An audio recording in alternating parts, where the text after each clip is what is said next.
Continuamos con el libro de Apocalipsis. Estuvimos viendo el último capítulo, fue el capítulo 6, donde hablamos que en el capítulo 6 comienza la gran tribulación con el jinete del caballo blanco, que nos habla en ese momento de paz y seguridad, pero posteriormente desata la guerra y todas las consecuencias que ella trae, como la escasez, la muerte, alto costo de la vida. Y luego en el versículo 17, el último versículo del capítulo 6, dice: porque el gran día de su ira ha llegado, ¿y quién podrá sostenerse en pie? Entonces, la gran tribulación es iniciada por el anticristo, pero el cielo responde. Y el cielo va a responder con el derramamiento de la ira de Dios. ¿Ante quién? Ante ese reino del malvado anticristo que está destruyendo, que está persiguiendo físicamente destruye a muchos cristianos, a muchos creyentes, físicamente, pero no espiritualmente. Porque muchos, como ya sabemos, irán a la muerte, como son las almas que claman debajo del altar por el testimonio y por la palabra de Dios. Enfrentaron la muerte, pero no dieron un paso atrás, mantuvieron su fe en nuestro Señor Jesucristo y por eso son galardonados posteriormente allá arriba en la presencia del Señor. Entonces, vemos el capítulo 7. El capítulo 7 es un paréntesis, porque ya hemos visto que en el capítulo 6, versículo 17, se anuncia la ira, el derramamiento de la ira de Dios sobre esta tierra. Es decir, los juicios que van a concluir con la segunda venida de Cristo. Respuesta del cielo contra la gran tribulación. Dice entonces el capítulo 7, versículo 1, después de esto, vi a 4 ángeles en pie sobre los 4 ángulos de la tierra, que detenían los 4 vientos de la tierra, para que no soplase viento alguno sobre la tierra, ni sobre el mar, ni sobre ningún árbol. Después de esto ya nosotros sabemos que es un conectivo. Después que se anuncia la ira de Dios, dice la palabra aquí que hay 4 ángeles en pie sobre los 4 ángulos de la tierra, que representan a toda la superficie terrestre. Los 4 ángulos son los 4 puntos cardinales. Norte, sur, este y oeste representan que tienen dominio sobre toda la tierra. Y en este estudio yo me ciño estrictamente a la palabra. Y lo que digo lo compruebo con la palabra de Dios. Porque no podemos alegorizar, que es querer decir lo que nuestra imaginación nos permite. No, señor. Tampoco podemos decir lo que nos conviene según la denominación a la que pertenecemos. Nosotros tenemos un compromiso con la palabra de Dios. Después de esto vi a 4 ángeles en pie sobre los 4 ángulos de la tierra, que detenían los 4 vientos de la tierra. Estos 4 vientos de la tierra representan los juicios que van a venir sobre toda la población de este mundo. Dice, para que no soplase viento alguno sobre la tierra, es decir, para que no hicieran nada, simple y llanamente mantuviesen el juicio, lo detuviesen y existiera calma. Dice que no soplase viento alguno sobre la tierra, ni sobre el mar, ni sobre ningún árbol. Es decir, estos 4 ángeles están deteniendo los juicios de Dios, que son los vientos, los 4 vientos que vienen sobre la tierra, y se hace una calma. Porque esa calma tiene un propósito de testificar lo que a continuación va a suceder. Vi también a otro ángel que subía de donde sale el sol, es decir, este ángel tenía el sello del Dios vivo.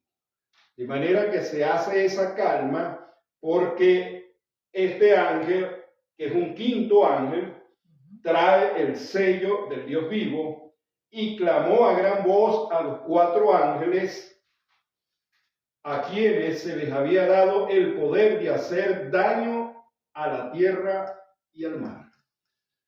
Nosotros sabemos que los ángeles no se movilizan solos, que ellos no se mandan en sí mismos. Los ángeles ejecutan las órdenes de Dios. Por lo tanto, no es lícito pedirle a los ángeles que hagan algo, porque ellos se mueven a la orden de Dios. Estos ángeles tienen los juicios, son los ejecutores de los juicios sobre la tierra. Diciendo, dice el 3, no hagáis daño a la tierra, ni al mar, ni a los árboles, hasta que hayamos sellados en sus frentes a los siervos de nuestro Dios. Entonces, esa calma que existe allí y el acontecimiento es que se va a sellar en la frente. Eso es un simbolismo de un punto visible. Si usted ve la imagen de algo de una forma angélica o una forma humana, lo más visible es la frente. Es decir, se les va a colocar una marca, una señal, un sello, dice acá.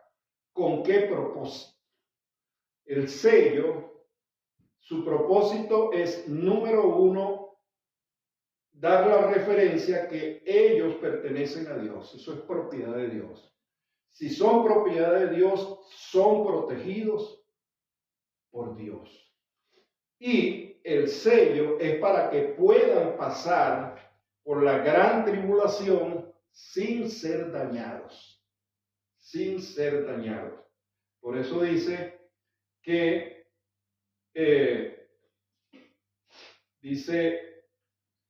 hasta que hayamos sellados en sus frentes a los siervos de nuestro Dios.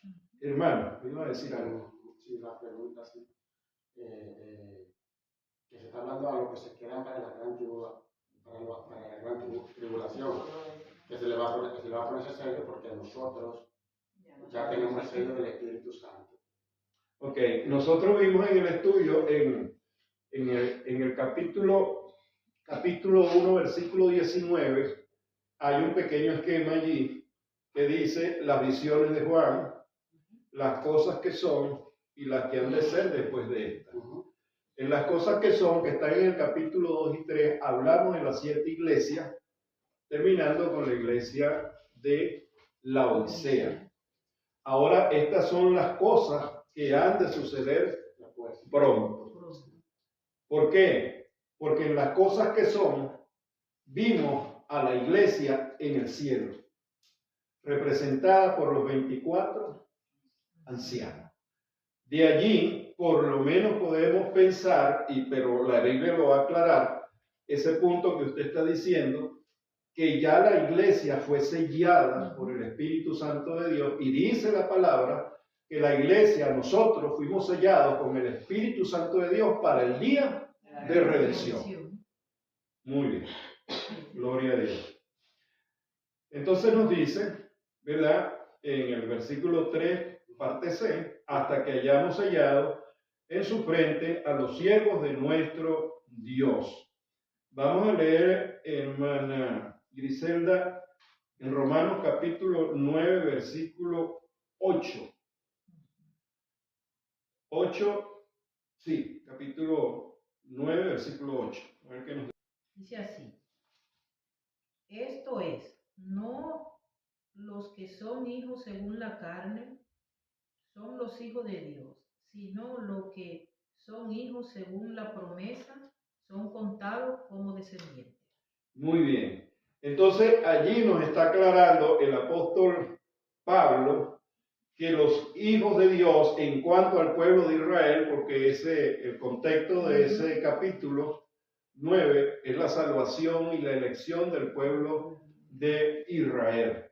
Que no es necesario que un creyente israelita verdadero, también se llama así, sea todo aquel que nació en el pueblo de Israel, sino aquellos que han aceptado a Cristo como su único y suficiente Salvador personal. Así como la iglesia, los gentiles, nosotros, aceptamos a Cristo para que nuestro nombre esté escrito en el libro de la vida, así también el pueblo de Israel debe hacer ese mismo procedimiento, que no es, muchas veces uno preguntaba, cuando yo me entregué por allá en el 1985, yo le preguntaba a los maestros, ¿cómo va a ser salvo Israel? Por promesa, y por promesa, y de ahí no sacaba de uno.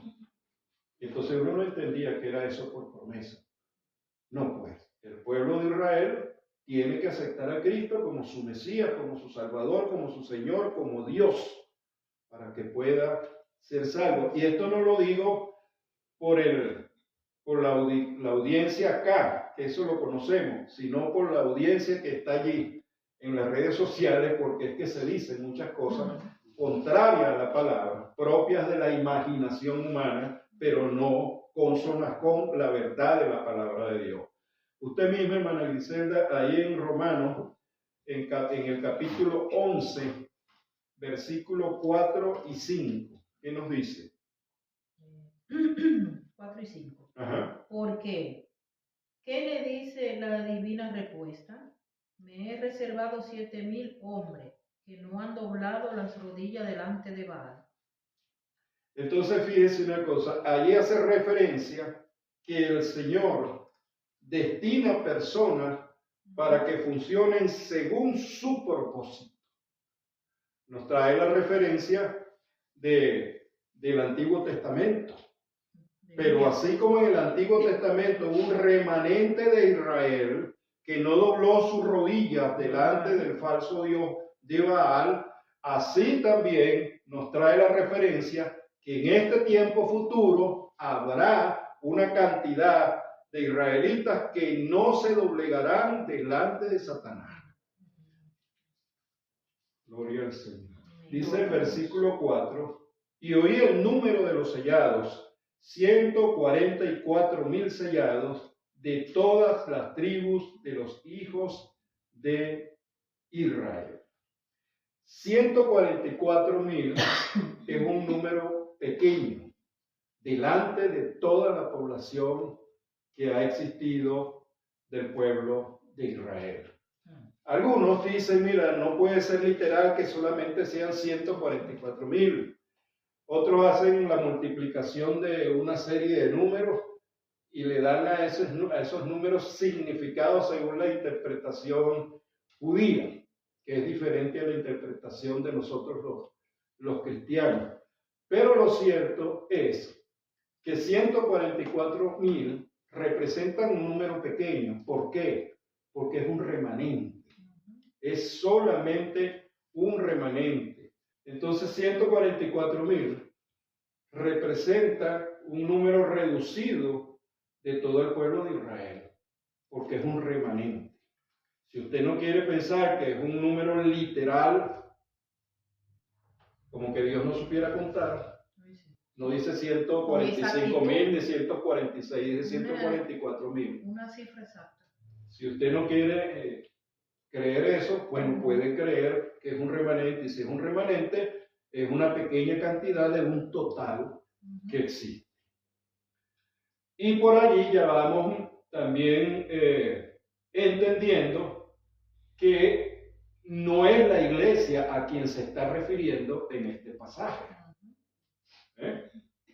Y el número de los sellados, 144,000 sellados de todas las tribus de los hijos de Israel. Como ya he dicho, si no tuviesen ese sello, ellos no pudieran perseverar al pasar por la grande tribulación. Porque la perseverancia, hermana, no es un ejercicio humano. Nosotros estamos equivocados en cuanto a eso. Siempre decimos, porque el que persevera hasta el fin será salvo, como que fuera una obra humana. Nosotros perseveramos por el poder del Espíritu Santo y recibiréis poder cuando haya venido sobre vosotros el Espíritu Santo de Dios. Por ese poder es que nosotros perseveramos. De esa manera no podemos acreditarnos el hecho de que perseveramos como una obra humana, porque estuviésemos entonces en contradicción con Efesios. No es por obra, para que nadie se gloríe, porque entonces Pablo dice que hay fuertes en el Señor y débiles en el Señor. Entonces los fuertes se gloriarían delante de los débiles, si fuesen su propia fuerza. A veces nuestro orgullo hasta lo utilizamos en la palabra de Dios. No, yo perseveré porque siempre hice mis ejercicios espirituales. No. Nosotros en humildad tenemos que reconocer que perseveramos por el poder que habita en nosotros, el Espíritu Santo de Dios, para que toda honra y toda gloria le pertenezca a Él. En nosotros no hay gloria alguna. Aún haciendo lo que debemos hacer, la palabra de Dios dice que somos siervos inútiles. Gloria a Dios. Por eso es que la iglesia arroja las coronas delante de nuestro Señor Jesucristo, porque entiende que nada de lo que ha hecho realmente lo ha hecho en su propia fuerza, sino que todo lo que ha hecho lo ha hecho por la muerte salvífica de nuestro Señor Jesucristo, y cuando el Padre y el Hijo decidieron enviar al Espíritu Santo. Si eso es así, entonces todo galardón lo echamos delante de sus pies, porque no hay valor alguno en nosotros. Gloria a Dios. Entonces comienza a enumerar, dice el capítulo, en el versículo 5, de la tribu de Judá, 12,000 sellados, de la tribu de Rubén, 12,000 sellados. Y ahí tenemos que hacer un alto, porque el primogénito es Rubén. Entonces debería estar en el primer lugar, y no la tribu de Judá. Entonces vamos a leer Génesis capítulo 49, del 3 al 10. Si hoy no terminamos el capítulo, no importa, pero porque este es un capítulo, todo es importante, pero este es un capítulo donde hay mucha confusión. Génesis capítulo 49, versículo del 3 al 10.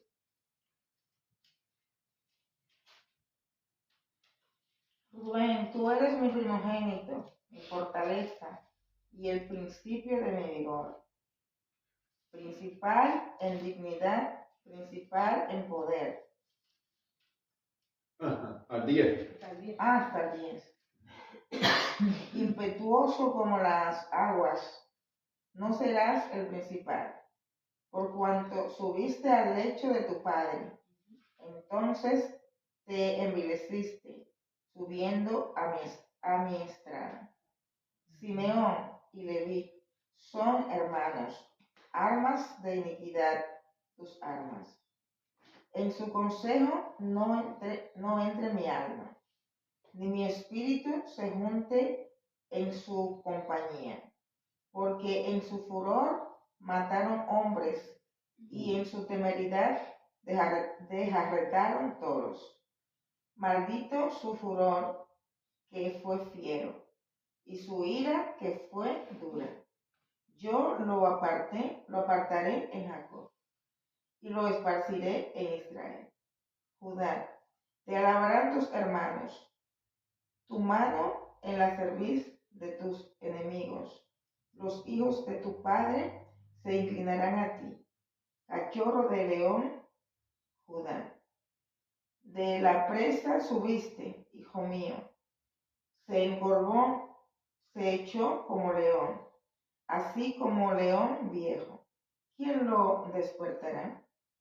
No será quitado el cetro de Judá, ni el legislador de entre sus pies, hasta que venga Silo. Y a él se consagrarán los pueblos. Atado a tu... Entonces fíjense una cosa, ahí especifica incluso los pecados que han cometido ellos. y vemos el pecado de Rubén y por qué, siendo el primogénito, no está en el primer lugar. ¿Por qué? Estos 144,000 son personas escogidas por Dios en su omnisciencia, porque esa es otra cosa. A veces no entendemos que Dios es omnisciente.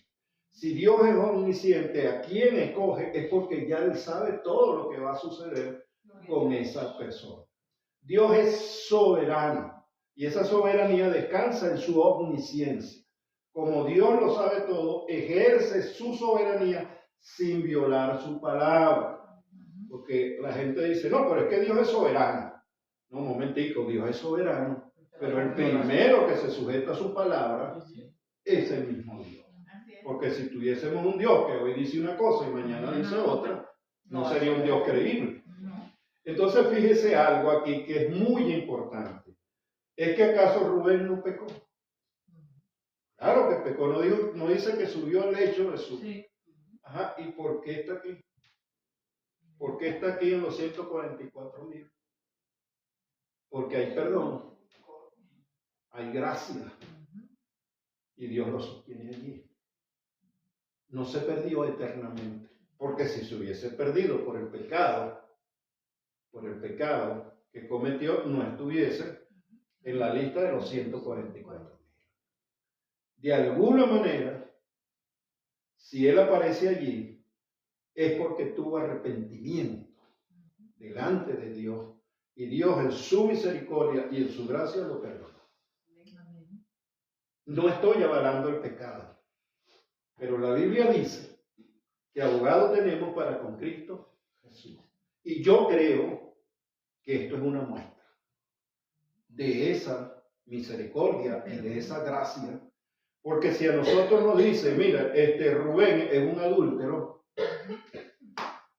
tiene que morir irremisiblemente y no tiene por qué aparecer delante de los que van a testificar del poder de Dios pasando por la gran tribulación. Pero ahí está. Entonces, yo creo que eso no tiene otra interpretación. Y hay que pasar con la tribu de Dan, que no aparece. Ya vamos allá. Ya vamos allá. No tienes que preguntar lo que yo iba a preguntar. Ahora bien, Hay una cosa también que la palabra habla. Eso no nos adelantemos ni tampoco nos de atrasemos. los 144, así el cordero por donde quiera que vaya. Ese que indica que aparte ese es un remanente escogido por algo especial. Bueno, por eso le digo que son testigos que van a pasar por la gran Porque tribulación. recordemos que cuando venga la guerra del Armagedón, el Señor se le va a mostrar y ellos se van a arrepentir y conocerán. Eso está, creo que en Zacarías 14 por ahí. Y van a reconocer que el que crucificaron es el Mesías. Dice que se van a lamentar cada uno por su descendencia. Por lo que me hiciste voy a decir esto. No aparece la tribu de Dan, pero incluye la tribu de Manasés. Ya vamos allá. Ya vamos allá porque si nos adelantamos se pierde el orden. Se pierde el orden Sí, pero fue por eso. del estudio. Porque lo que hay que destacar aquí es que aunque él pecó, tuvo el perdón de Dios. Porque aquí está.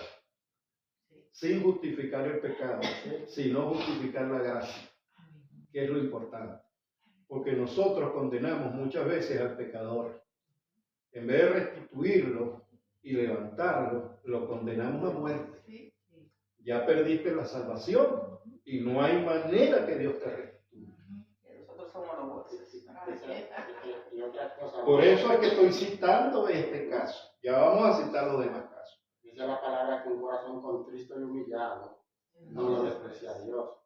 Entonces, más que fijarte del pecado, es que hay que ver el arrepentimiento. Cuando una persona falla y se arrepiente para perdón.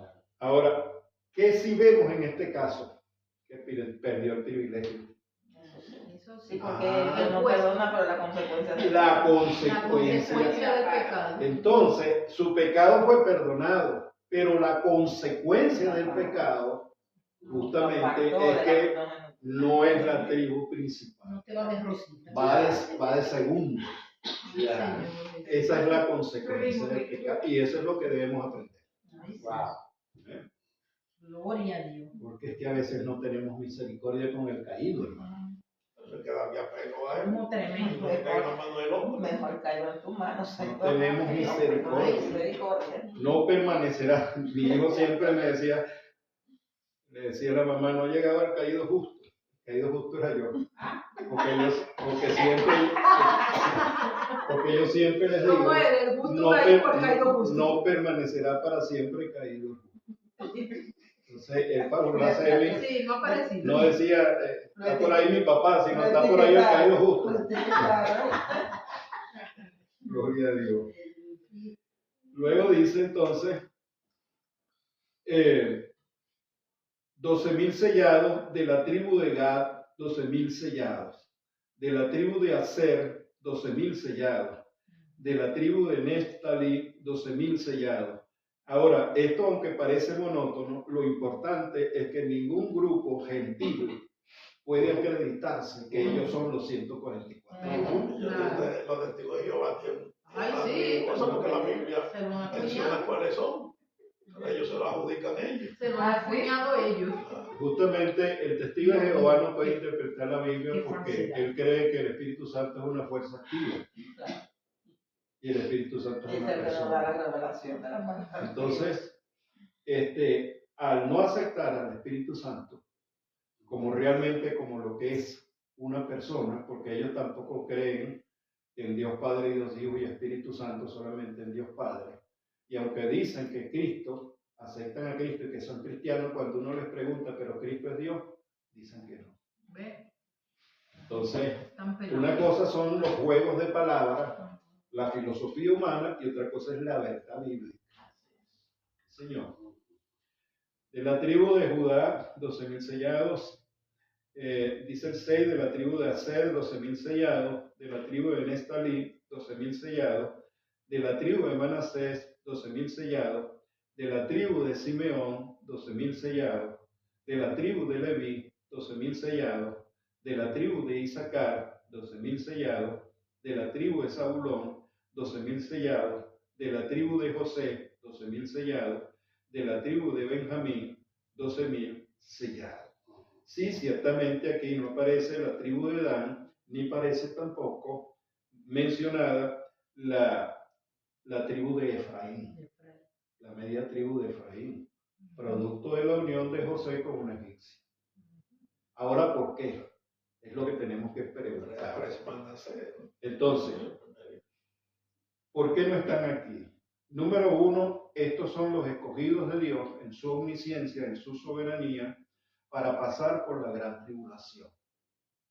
Ellos, tanto, y ya vamos a explicar por qué, pero lo primero que tenemos que darnos cuenta no es que han sido desechados por Dios, es que no tienen el privilegio de parte de Dios de ser testigos al pasar por la gran tribulación. Vuelvo a recordar que la palabra testigo acá, y me seréis testigos, no es que presencien un acto, sino que estén dispuestos a morir por lo que creen y por lo que predican. De alguna manera, ellos no aparecen aquí, no porque hayan perdido la salvación, no porque Dios los haya desechado, sino que no fueron escogidos dignos de ejercer como testigos durante la gran tribulación. Ahora, ¿por qué? La Biblia lo explica. Vamos a leer en Deuteronomio, capítulo 29, versículo 18 al 21. ¿Qué nos dice? Deuteronomio, capítulo 29, versículo 18 al 21. Dice, no sea que haya entre vosotros varón o mujer, o familia o tribu, cuyo corazón se aparte hoy de Jehová, nuestro Dios, para ir a servir a los dioses de esas naciones. No sea que haya en medio de vosotros raíz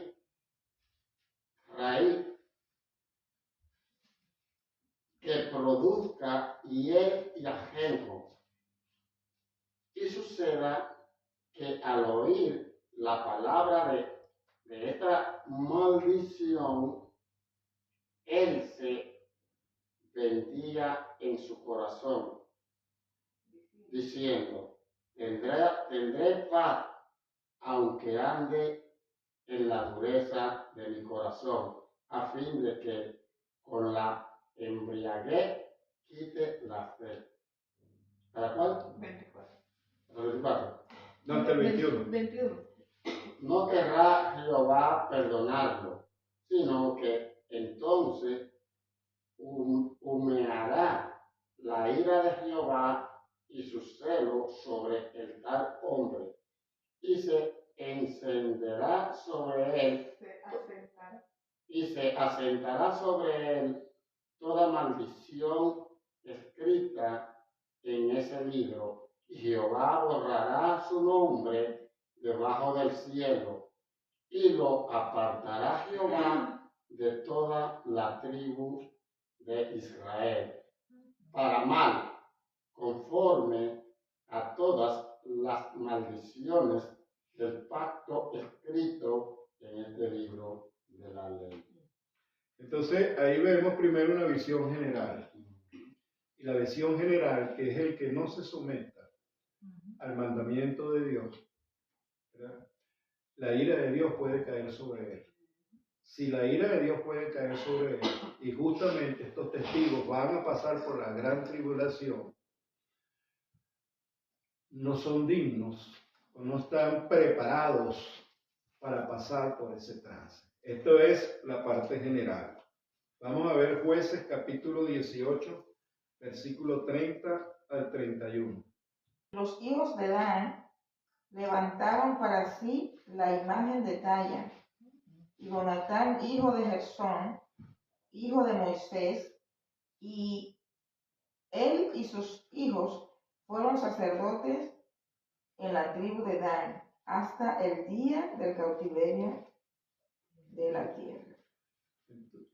Así tuvieron levantada entre ellos la imagen de talla de Micaías, que Micaías había hecho todo el tiempo que la casa de Dios estuvo en sí.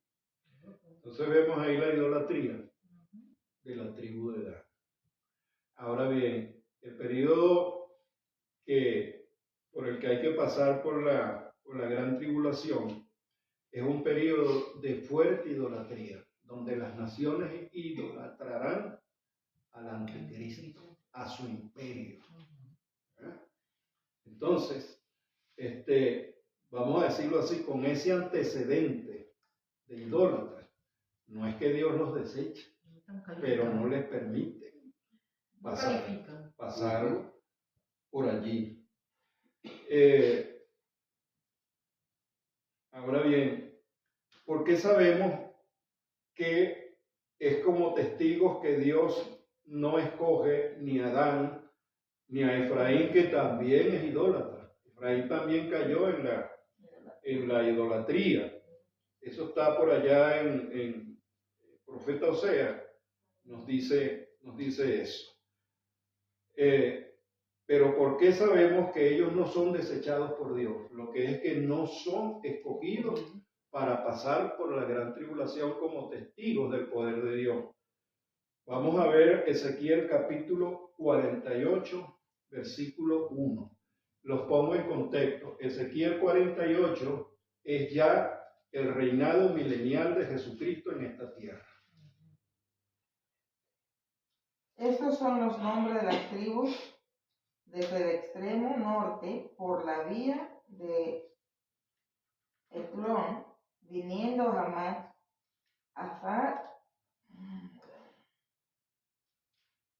Azar Enán, en los confines de Damasco, al norte hacia Hamán. Vendrán Dan, una parte desde el lado oriental hasta el occidental. Entonces ahí nombran, esa es la repartición de las tierras en el gobierno milenial de nuestro Señor Jesucristo. Y nombran a la tribu de Dan. Si la tribu de Dan hubiese sido desechada, no estuviese allí. Vamos a leer ahí mismo en Ezequiel 48, versículo 5. A ver qué nos dice. Porque una cosa es el privilegio, otra cosa es la condenación eterna. Junto al límite de Manasés, desde el lado del oriente hasta el lado del mar, Efraín, otra. Ahí está la repartición de la tierra que le corresponde a Efraín. Esos son los límites. Eso lo repartirá Jesucristo personalmente. ¿Por qué existe la genealogía judía? Porque según la genealogía es la repartición de la tierra. Pero cuando venga el gobierno milenial de Jesucristo, Jesucristo, Dios, no necesita la genealogía. Sabe qué es lo que le corresponde a cada tribu. Y a pesar de que ni Dan ni Efraín son mencionados, en los 144,000 son mencionados en el gobierno milenial de nuestro Señor Jesucristo. Creo que está claro eso, ¿verdad? Yo estoy apelando a la misericordia. ¿Sabes una cosa? Que eso me ha traído problemas. Cuando yo apelo a la misericordia, pero no es porque yo quiero apelar a la misericordia, es que la Biblia lo dice. Que siempre que enseñe, donde enseñe le van a caer a este punto. Porque ese es un punto que ha sido bien debatido y es lo que te dice. Yo siempre apelo a la misericordia, pero detallamos y buscamos y caemos en que Luego de cuando lleguemos a ese capítulo, a las 12 columnas del templo de Israel, dice la palabra y nunca saldrán de allí. Ahí vamos a ver las tribus nuevamente. Entonces, como consecuencia del pecado podemos perder privilegios. Pero lo que nos está diciendo, al menos a Israel, le está diciendo que Dios lo sostendrá. Lo interesante es eso. Dios corrige, les quita el privilegio, pero no los desecha para siempre. Según lo que estamos viendo aquí. Porque yo me sujeto a la Biblia. A veces la gente dice, no, es que el hermano Rommel predica su doctrina. Yo no tengo una doctrina. Mi doctrina es la palabra de Dios. Si la palabra de Dios me dice es así, yo digo es así. Porque parece mentira, pero las veces que he apelado a la misericordia de Dios, a la gracia de Dios, he tenido problemas. Pero yo tengo que seguir diciendo eso. Sea Dios verá y todo hombre mentiroso. Gloria a Dios.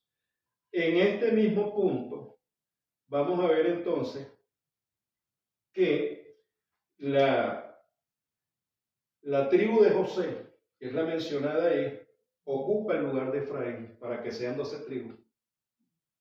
Recordemos que de los hijos de José sale Manasés y Efraín.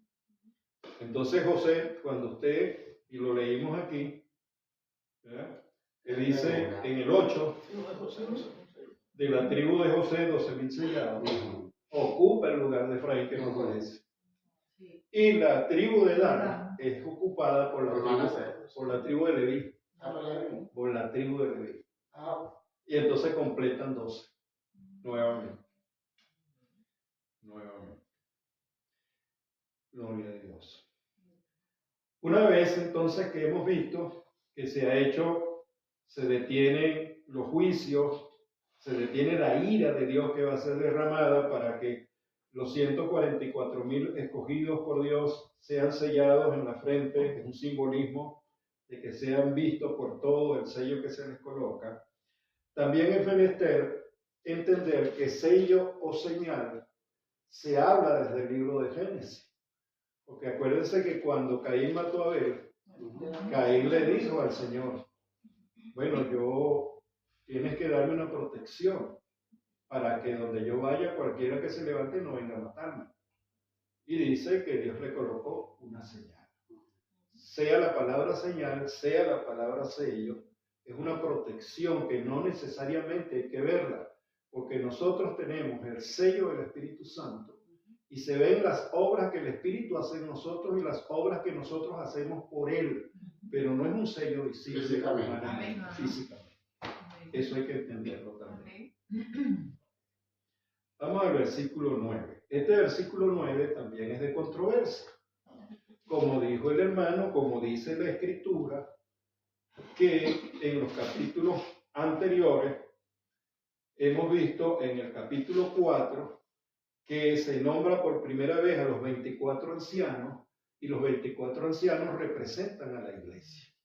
La iglesia está delante del trono de Dios, es decir, está en el cielo. Y si está en el cielo es porque el rapto de la iglesia ya se ha efectuado. Ahora bien, en el versículo 9 dice, después de esto, es decir, después que ocurre el sello de los 144,000 escogidos por Dios, después de esto miré, y aquí una gran multitud. Pero tenía que decir algo más de los 144,000. En la Biblia dice el Señor que las 12 tribus de Israel serán restauradas en su descendencia. Tenemos que echar hacia atrás, hacia el Antiguo Testamento, cuando 10 tribus fueron llevadas cautivas a Asiria y a Egipto. Ellas se gentilizaron y se perdieron. ¿En qué sentido se perdieron? Que no tienen identidad. No es que Dios no sabe dónde está, pero serán restaurados en su descendencia. Estos que están escogidos aquí, es porque esto está en el futuro. Es la restauración de las 12 tribus de Israel. Y es la restauración en su descendencia. De aquellos que fueron cautivos a Siria y Egipto y que no se supo más de ellos porque perdieron su identidad. Nosotros solamente sabemos que regresaron del exilio babilónico Judá y Benjamín, que hasta ahorita existen en el nuevo Estado de Israel, fundado en el 1948. Pero no hemos visto la restauración de las 10 tribus de Israel, que fueron allá en la antigüedad llevadas cautivas. Aquí está resuelto, diría el hermano Reyes, eso es un misterio. Bueno, aquí está resuelto el misterio. Porque la Biblia dice que Dios restaurará a las 12 tribus en su descendencia.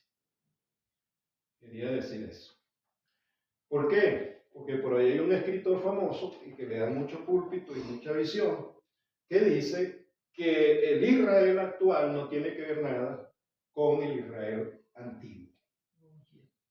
Y todas las promesas que hay desde el Antiguo Testamento y sobre todo en el libro de Romanos, que Pablo lo escribe para la restauración de Israel, dice que el Señor no nos abandonará.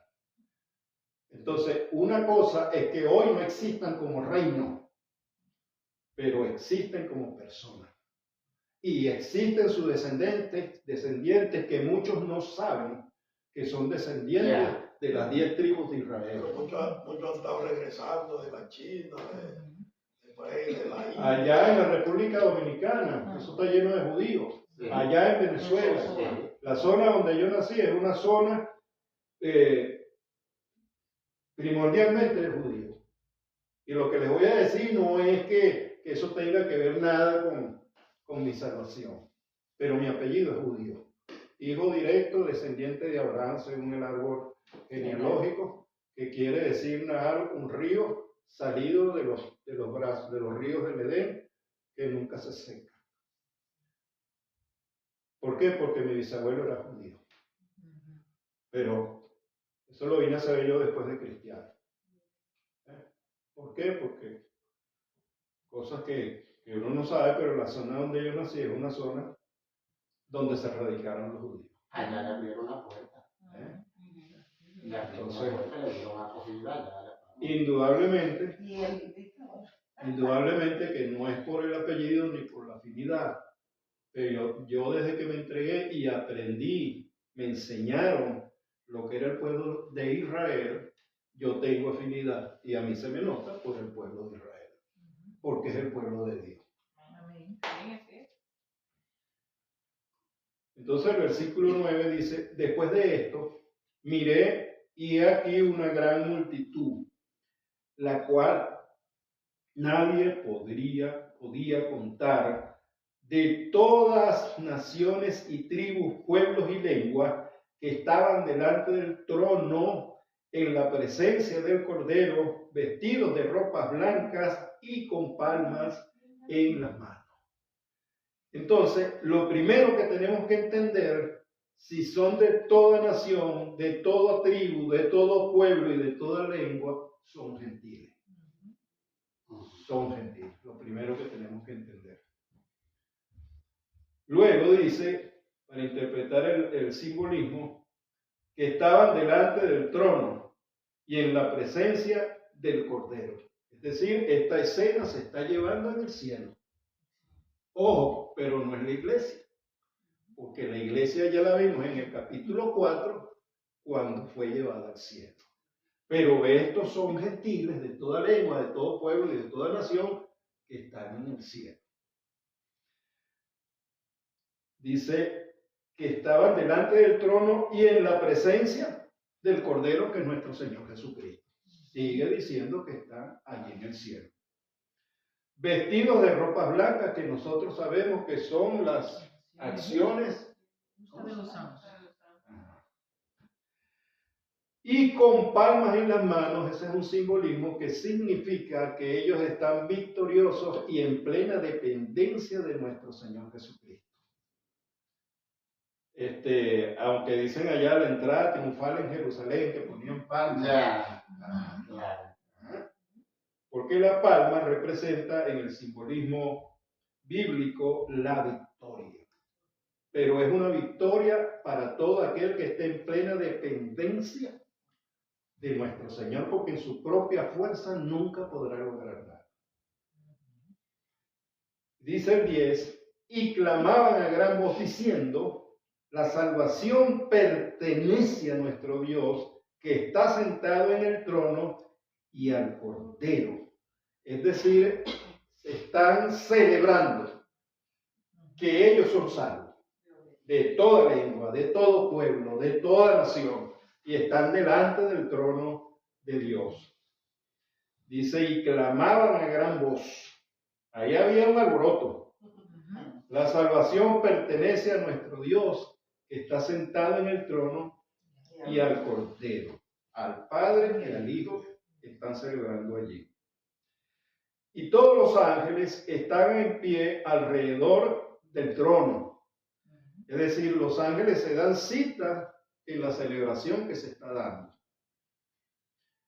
No para celebrar salvación, porque los ángeles que están delante del trono de Dios son personas leales, ángeles leales, que no necesitan ser salvos.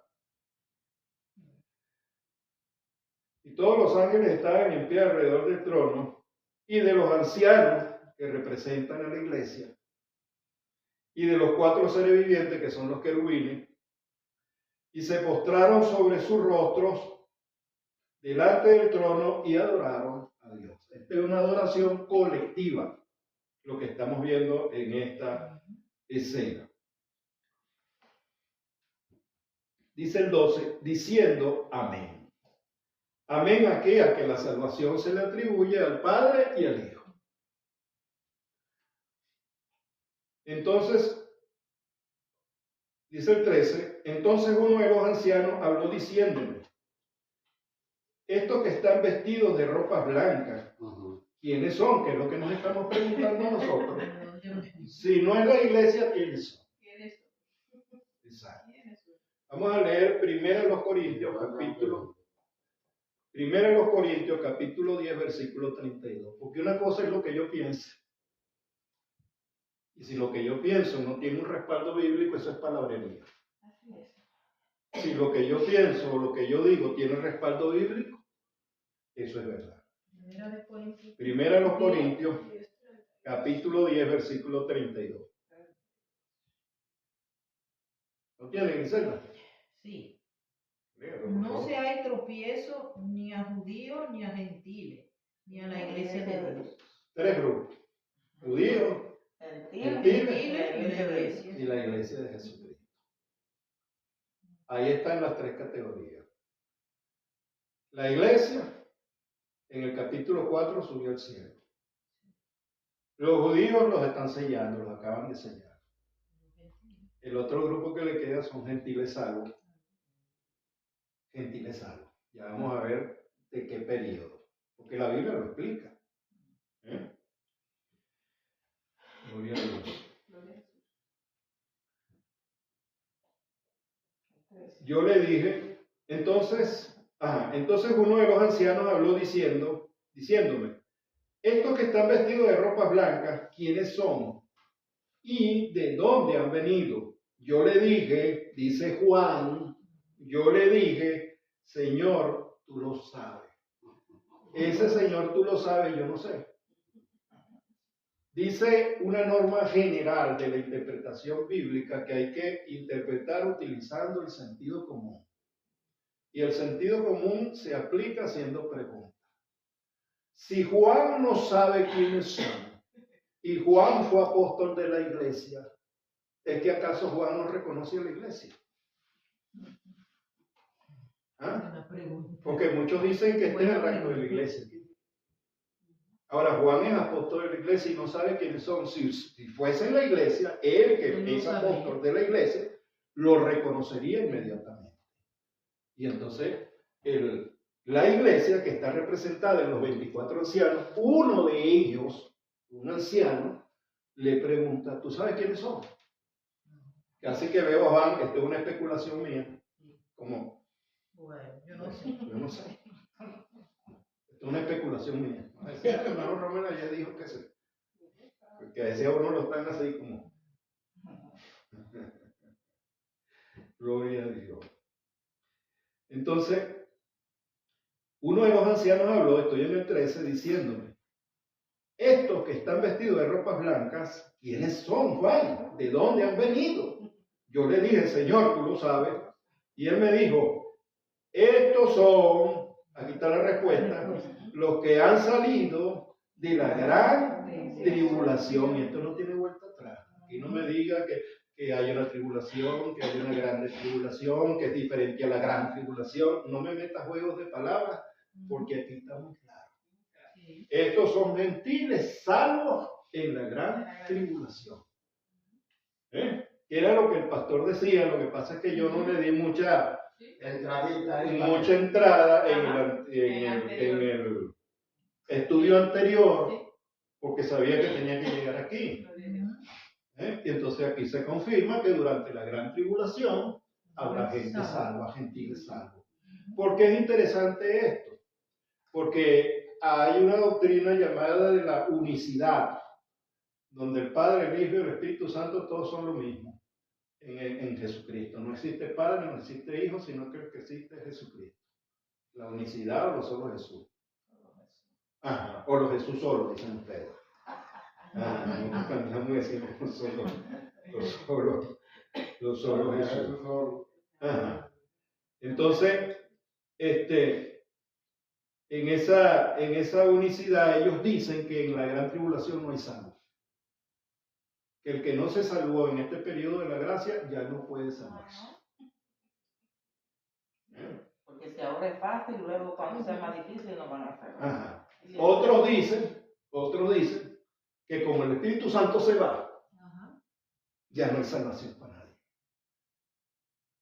Eso no es. Entonces, ese argumento se cae con esto. Entonces vamos a decidir, entonces... Porque si el Espíritu Santo se va, el Espíritu Santo nos dice. ¿Y quién convence de pecado? Es el Espíritu Santo. ¿Quién convencerá al pueblo de Israel que tiene que aceptar a Cristo como su Mesías si el Espíritu Santo no está?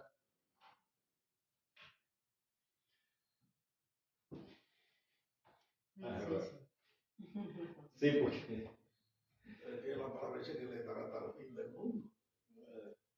exacto. Entre ella mundo está ahí. Entonces uno de los ancianos, entonces dice, el 14, yo le dije, tú lo sabes, él me dijo, estos son los que han salido de la gran tribulación, no es la iglesia. Porque los que toman este versículo para decir que estos que son de toda lengua y de toda nación, de todo pueblo, es la iglesia, invalidan entonces el capítulo 4, donde ya los 24 ancianos que representan a la iglesia están delante del trono de Dios. ¿Me explico? Por allá, hermano Aromi. Claramente. Estamos claros. Gloria a Dios. Entonces son los que han salido de la gran tribulación y han lavado sus ropas y las han emblanquecido en la sangre del Cordero. Pues son Muerto salvos, por él. creyeron en medio de la gran tribulación. Dice el 15, por esto están delante del trono de Dios y le sirven día y noche constantemente en su templo. Y el que está sentado sobre el trono extenderá su tabernáculo sobre ellos. Dice el 16, ya no tendrán hambre ni sed, y el sol no caerá más sobre ellos, ni calor alguno. Esto indica que esa parte humana, cuando vivían en la tierra, ya feneció. Descansamos. Ya se acabó. Descansaron Ya del no me trabajo, Ya se de acabó. la fatiga. Sí, señor. Lo de la gran tribulación, a ser salvo es siendo decapitado. O porque Mayormente se ve que trágicamente.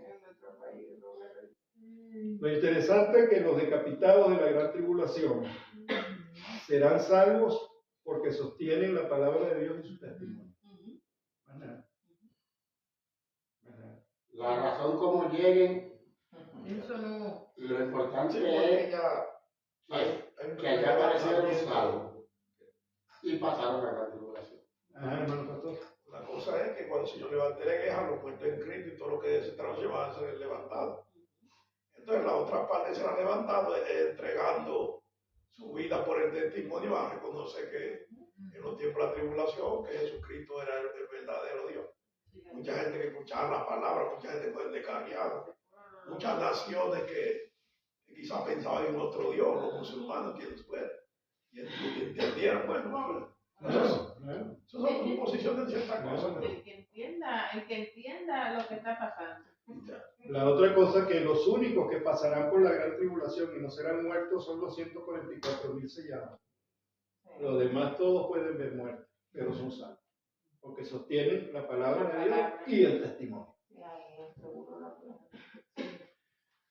Entonces dice el 16, como lo hemos leído, ya no tendrán hambre ni sed, y el sol no caerá más sobre ellos, ni calor alguno, porque el Cordero que está en medio del trono los pastoreará. Fíjate ese simbolismo de que le pertenecen a Cristo y ahora son ovejas de su prado. Mis ovejas oyen mi voz y me siguen. Entonces Él es el buen pastor. Y los guiará a fuentes de aguas de vida. Y Dios enjugará toda lágrima de los ojos de ellos. Claro, porque ellos pasaron por el martirio. Sufrieron. Ellos pasaron por el martirio, pasaron por la gran tribulación y fueron salvos durante ese periodo de tiempo. Entonces, en este capítulo 7 que hemos visto, que se hace un paréntesis, hay una calma, se sellan los 144,000, sabemos porque no está allí la tribu de Dan ni la tribu de Efraín, pero que no han sido desechados por Dios, solo que no tienen el privilegio de pasar por allí como testigos en la gran tribulación. Vemos que habrá gentiles de toda lengua, de toda nación, que serán salvos, que tendrán ropas blancas, porque son las acciones justas de los santos, que el Señor Jesucristo los pastoreará porque son ovejas de su prado. Después que ese paréntesis se cierra, entraremos a los juicios de Dios para la próxima enseñanza en el capítulo 8. Continuará. Bueno, hasta aquí lo que el Señor nos ha dado para hoy. Amén. Dios le bendiga. Hermano, despida usted